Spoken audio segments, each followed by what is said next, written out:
stars, what is up? Thank you for once again stopping back by. I really hope that you're gonna enjoy today's video so that you can keep coming back for more.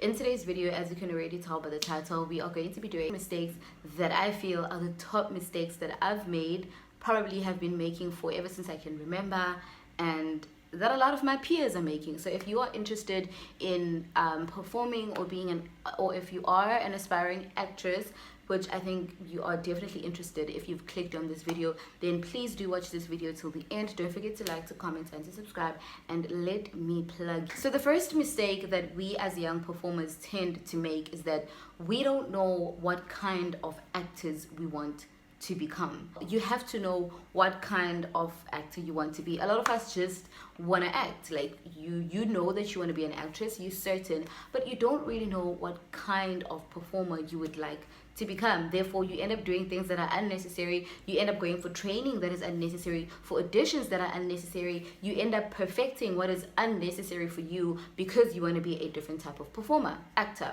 So for instance, let us make an example and say maybe you want to be a film actor or a TV actor. So you would then focus more on realistic type of acting. So you would be more of a Stanislavski type of person where you are very in touch with emotions, with inner feeling. Not to say that the other types of actors don't need an inner feeling, but I feel like if you are a screen actor, you need to be able to tap into emotions much more quicker, because you don't really get a chance to rehearse it. Like you see a script today or like a week before and you perform it like now within a short period of time. So it's not like a theater piece where you are able to get used to a certain thing. You are able to adapt to that situation that your character is going through for weeks, because theater shows rehearse for a longer time. Therefore, you have much more of a lengthy time to adapt and to really be able to get into those emotions.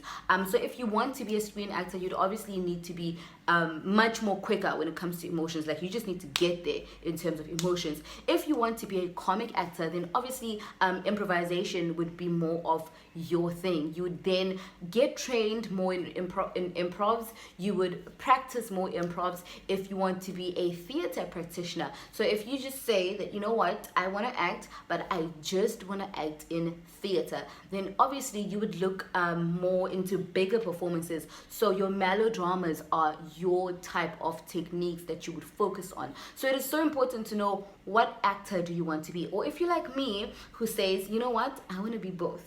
I want to be on screen as well as I want to be in theater. So then you would have to merge the two. You'd have to focus on drama performances, your melodramas, your big actings, your miming techniques, and you'd also have to pay attention to your realist acting, your Stanislavski, your method acting, etc., etc. The point that we're going to talk about is practice. I can't emphasize this enough. Like, I can't. In order for you to be good at what you do, you need to practice what you do. Practice, practice, practice, practice. You know, a lot of people a lot of us young people say that, you know, I want to be an actor, I want to be an actress, I want to be successful in acting, I want to be on TV, I want to do this. But when you talk to them and you ask them, how many minutes per day do you dedicate into bettering yourself in that specific field? You don't get an answer. Or you find out that people just want this, but they're not doing enough to make sure that they are the best at this. Because remember, it is so competitive. There are so many of us, but you need to have something that is just different about you, something that sets you apart, something that is just a cherry on top when it comes to you and your craft. And the only way to get to that, because people are good outside, I feel like it's only when you step outside and you meet other performers outside from the ones that you know, that's when you realize people are hungry, people are determined, people are great. Like, people are great out there. Like, it's only when you step out where you realize that actually it's a jungle. You know, it's a jungle. So you constantly need to practice in order for you to constantly be relevant wherever you go. Acting is like a sport. This is what I always say. The acting is literally like a sport. There's no way you can be able to run a marathon if you have not used the months to prepare. Like a person who wants to enter the marathon will spend so many months preparing for that. There's no way a coach is going to put you on the field if you haven't been practicing, you know. So it's like that. You need to constantly be practicing in order for you to stay relevant. So I cannot emphasize the importance of practicing. Practicing doesn't have to be performing all the time. It's not all the time where we have the opportunity to have a show that we're performing. Practice is just simply watching good videos. For instance, the fact that you are here clicking on this video, watching this video, you can already tick on your box that today you have done something that contributes towards you becoming a better performer. You have practiced your performing skills, because believe me not, there is something, even if it's one thing, even if it's, I don't know, the shortest thing I say, that is gonna work for you someday. So the fact that you clicked on an acting video on its own, it counts for something. So it's minor things like that every single day you need to be doing at least one thing that contributes towards you being a better performer. Lacking confidence in this industry that we are trying to dive into, you cannot lack confidence. Now, I'm not saying be what you're not, that if you are not a person who's bubbly and out there or papile, all of a sudden you need to be that so that you can fit in. That is not what I'm saying. But you can't be doubtful. You can't get there second guessing what you're going to say, because if you second guess it, automatically it's out. It doesn't matter what kind of audition you give. The minute you walk in and you're doubtful, you're very shy, you might not even get to the opportunity of doing the auditions, because they just might say thank you, next. It's just how it is. Our industry is very social. It is very it's very people related. You have to be able to interact. You have to be a person who has some sort of ability to be social. Now, I'm not saying that you don't make it if you are reserved. That's not what I'm saying. I'm not saying people should now be happy just so that they can make it. But imagine this. I think I operate better when I make examples. Imagine this. You audition, you get a big role, you get a lead role in whatever movie or series or whatever it is that you've auditioned for. And obviously when you're the lead character, chances are you're going to be doing the interviews. So that's just how it works. And then you are now doing an interview. You execute the character beautifully. That's why you were casted. But when you're doing an interview, it's not the character that's going to be speaking, it's you. Now imagine if this movie has hired you to go represent them, or hired you for the movie, and then now you have to go represent them and you can't even speak. They're gonna lose money because you're not able to advertise the movie or the series how it should be. So can you imagine the amount of money you would cost them? So when casting directors are casting, they look at all of that. Your impression matters the minute you open the door.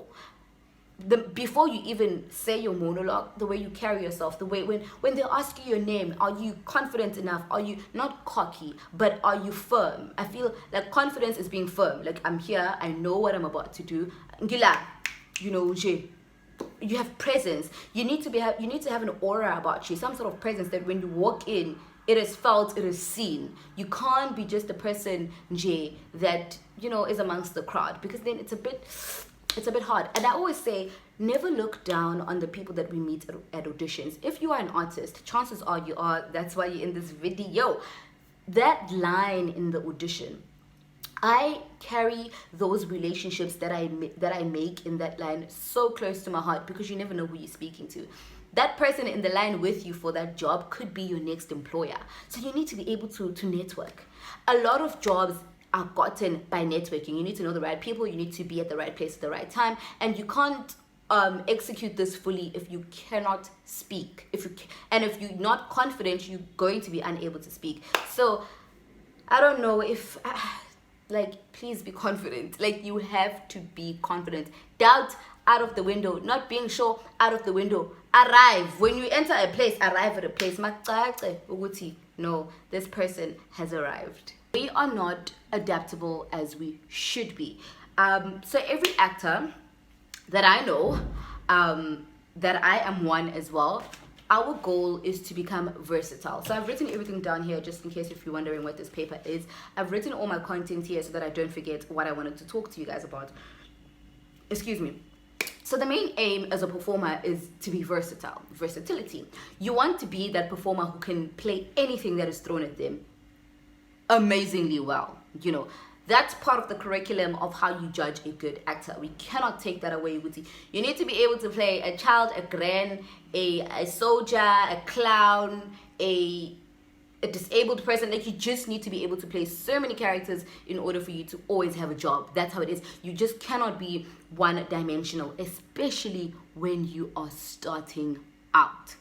Now, that is a given, but you also need to be adaptable in the sense of that character that you have been given. You need to be able to play that one character in many different ways. That's how auditions work. When you get to an audition, hardly ever will they make you play a child and then a grandma and then an aunt. No, but what they will do is that if you are auditioning for a role of a child, for instance, they're going to make you play that one child in many different ways. So you have to be adaptable in that sense. You would say within that one character, you are able to portray it in multiple ways. Your performance needs to be malleable. When the director or the casting director or the producer or anyone it is that you're going to be auditioning for, when they tell you tone down here, rise here, when they tell you, you know, if it's a sad, this has happened to me actually. I was doing a monologue. It was actually a sad monologue, and I was actually doing a it was a seminar with Pamela Nomvete. I think this is when for me I got to understand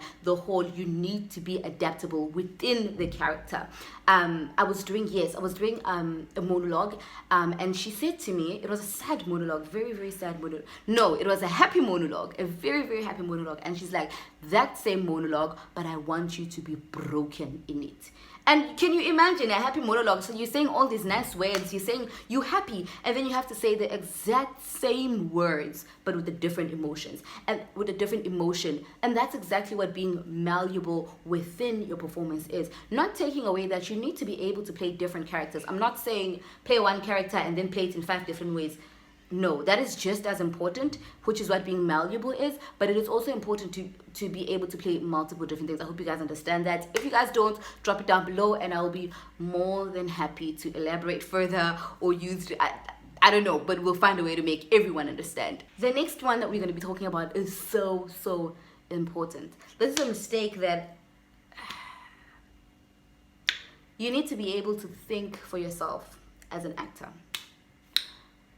Most of us will go to drama school, will have some sort of mentor, we'll go to some sort of college, we'll literally have someone that we look up to, we'll watch interviews of our favorite performers, and you're gonna have someone that you look up to, but it is not everything that is said to you that will work for you. I can be out here saying method acting is the best, method acting, and it's always you value what I say. Most of the time, what I've said has worked for you, or you've seen it relevant, but it is not guaranteed that every single thing I say will work for you, because we are different. We are different as performers, and that is what we young performers need to understand, that even our lecturers, even the people that we look up to, even the directors that we salute, they are not always right. Yes, you need to be able to take advice, take criticism, but you also need to be able to distinguish between what will work for you and what is great advice but just won't work for you. Remember, we are different, and it is so important that you understand yourself first as an individual before you understand yourself as a performer. Because if you understand yourself as an individual, it is going to be so much easy to know what's going to work for you and what's not going to work for you. So you can't be an actor who just takes everything that is said to them. You have your own opinions. You need to have your own choices within characters, within your work ethic, within anything that revolves around your acting career. It is still yours. It is still navigated how you want it to be. Only you can make certain decisions for yourself. So I just want you to think about that and to be okay with the fact that it's not everything that Asipe says that is going to work for you. It is not everything that anyone says that is going to work for you. It doesn't make it wrong, but you are different in your own way. The mistake that we young actors make is one that I am so guilty of. I am so guilty of, because even I have not mastered this. Watching great movies. Not just it, great movies. We have to be watching amazing stories, performances, everything, production, everything needs to be great, because the more you watch and the more you hear of greatness or of work that is just beautifully done, you are able to internalize what quality is. The more you see something, the more you hear something, you are able to normalize it within yourself. When you are performing, when you are even doing a voiceover, any type of performance, because you know what quality is, because you know the standard that has been set, there's a very slim chance that you would perform under that. If it's a habit that when you are watching great things, it is very unlikely that when you are given the platform and the opportunity that you wouldn't perform the greatness that your body now knows, because you constantly teach your body, you constantly feed your body this. It's like you can't feed your body one thing, kupumeng. So it's, think of it like that. So if you feed your body and your brain quality stuff, that's what you're going to produce. That's exactly what you're going to take out. So this one I'm so guilty of. I literally do not watch movies at all, which is like, we act but you don't watch. I don't know, for me, I watch theater pieces more. I prefer watching theater pieces more. I'm just not a movie girl, but that's about to change. I've made a promise to myself that once a week, at least once a week, I am going to be watching a great movie. Another challenge that I had was, how do I know it's a great movie? How do I distinguish if it's a great movie or it's just a movie? Most of great movies are old movies. I'm in the process, or rather I was in the process of researching the movies that I want to watch, the great movies that I want to watch, and I found out that most of them are old movies. This week I am watching, it's called Commander. Yeah, it's called Commander. So yeah, I'm excited to watch that. Apparently it is a magnificent movie. Super excited to watch that. If you have any movies for me that I could watch to become better at what I do, please drop it down below. Not fun, entertaining movies, but they also have to be like great quality. Like everything needs to be. So yeah, drop it down below, and then I'll be hooked up. But thank you guys so much. If there's any video, especially when it comes to acting content, drop it down below. What video would you love to see next, particularly about acting? What it is that you guys want to know about, particularly about acting. But thank you so much for watching this video. Thank you so much to my new subscribers. Road to 2K, baby. If you haven't liked, please like. If you haven't subscribed, let me wait for you to do it. Thank you. If you don't follow me on Instagram, please do, so that you know what I am doing if I am not here on YouTube. But till next time, you definitely are a star. I'll see you in my next video. Bye.